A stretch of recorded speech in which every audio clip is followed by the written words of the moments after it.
Somebody is killing all the women right around Mardi Gras time, and a police officer who's in love with a prostitute tries to save the day. All that and a whole lot more right here on Dr. Movie. Yeah! Wait a minute, I hear something. Dr. Movie! Dr. Movie! Blueberry News! Dr. Movie! Dr. Movie! Yeah!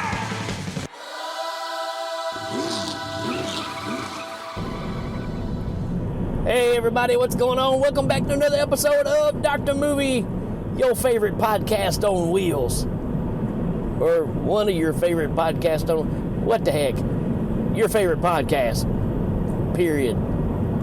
Stick that in your pipe and smoke it. Speaking of smoking, this movie is not. We are looking at a gem. And I don't mean G-E-M or J-E-M or G-E-M. I think it's more like a G-I-M. We are looking at the 1978 horror crime thriller Mardi Gras Massacre. This is one of those that just kind of popped up as one of those recommendations on my to-be-Q. Oh, to-be-Q, how I love you, to-be-Q. It's that kind of day, folks. Mardi Gras Massacre, horror/crime thriller, 1978. Yeah, directed by, where'd the dude go? Jack Weiss, or Weiss, however you want to say it. It's yeah, I mean, if you look up this guy, he's just done some other kind of smutty kind of stuff, so not a lot to write home about.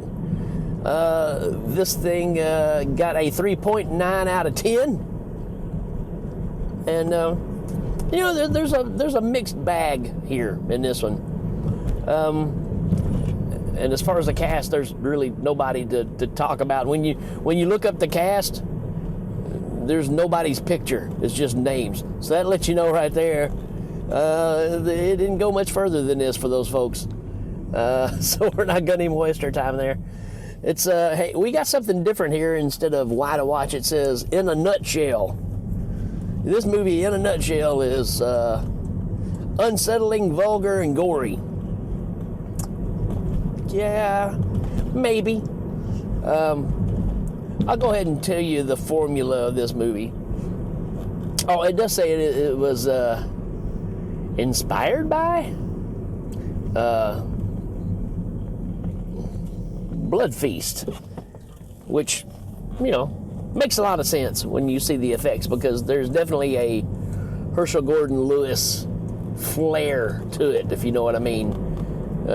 You know, you're going to make something really gross, but it's going to be with just items you have at home to make it work. That's the best way to describe it. It's kind of like when kids try to trick you out when they act like they got hurt and they put ketchup on their hand. Yeah, it's kind of that kind of effect. But it's okay. You do what you got to do.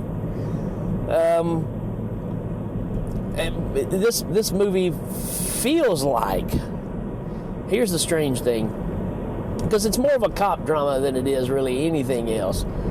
I wouldn't really call it a horror movie. This could have, besides the massacre part, if you want to call it that, which is more of a sacrificial thing instead of a massacre. So the name is just, you know, the name is just fodder. Matter of fact, we're even in Louisiana, where nobody talks like they're from Louisiana.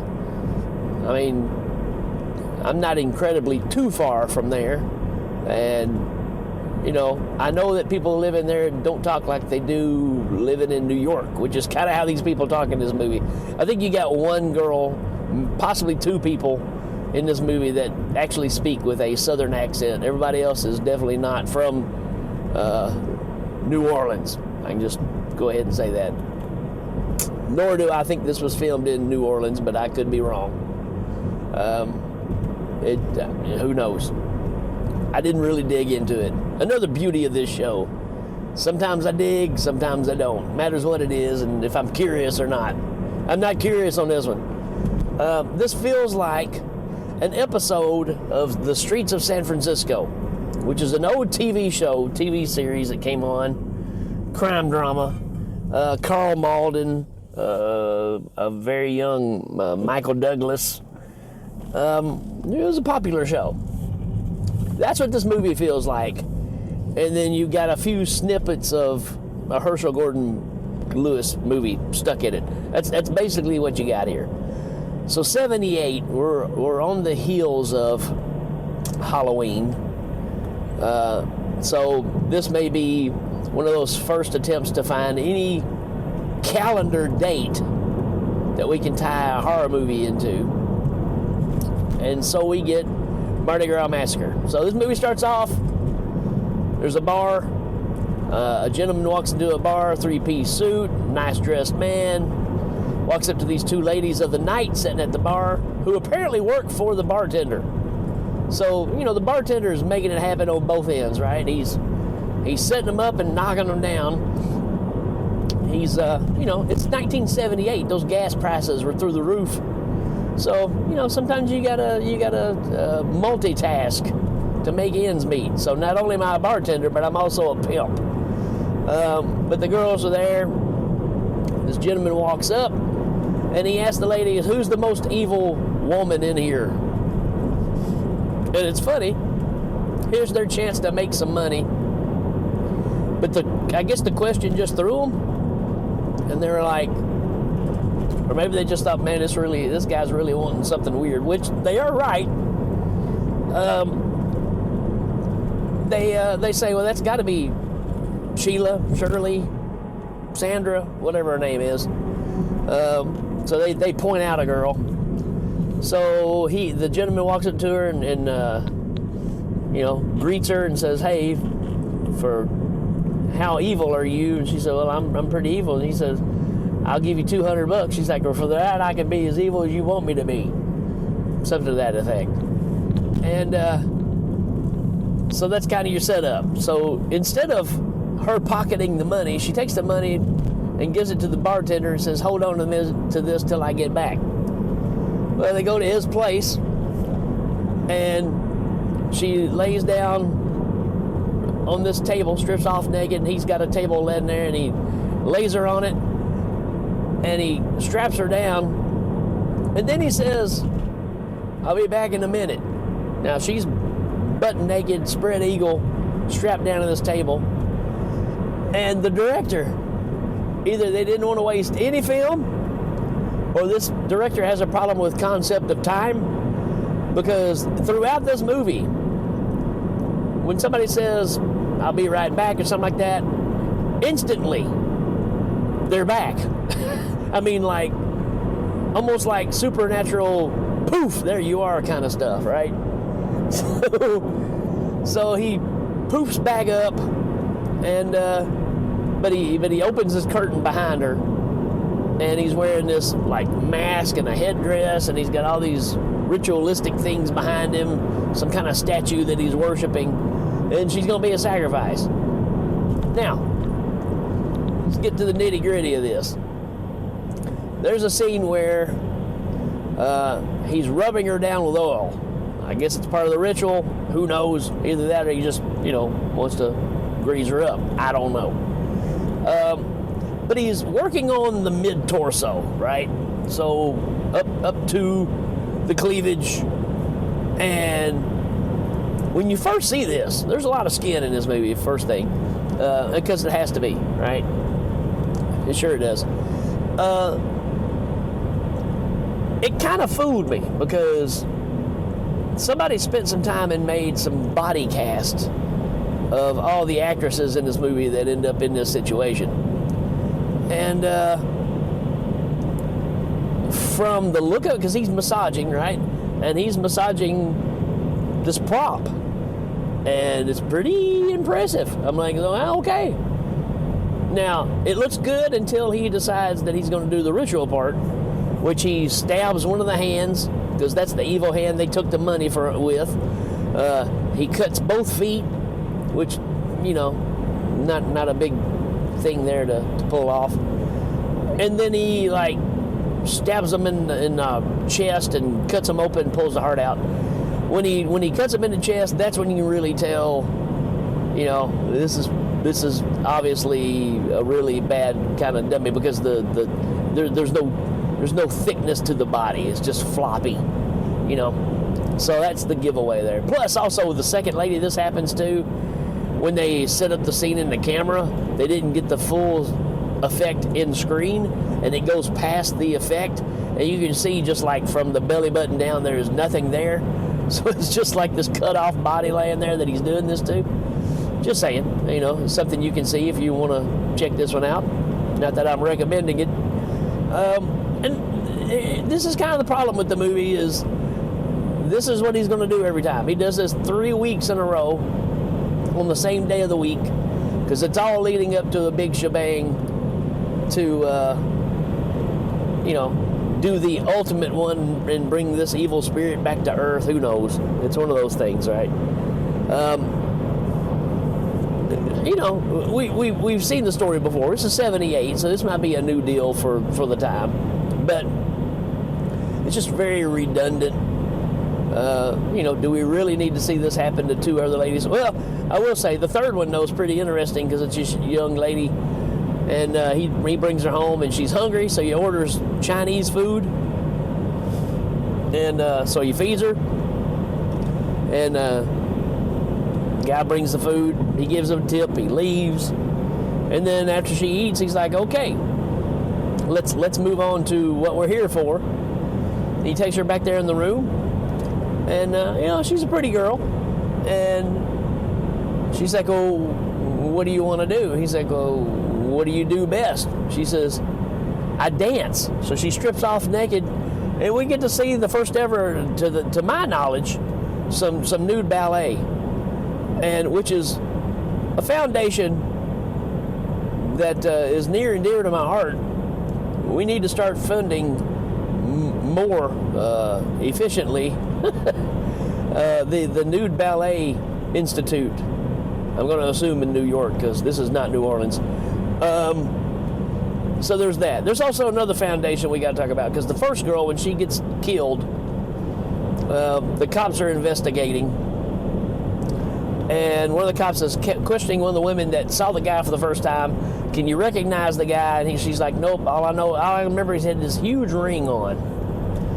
So that's what I remember, because every guy that they're picking up on is, you know, these kind of wealthy to-do guys, right? And but this guy starts having a conversation with the lady, and then next thing you know, they're sitting at a table and having dinner together. But the cop also talks to the bartender, and he talks about the envelope that she's got her money in.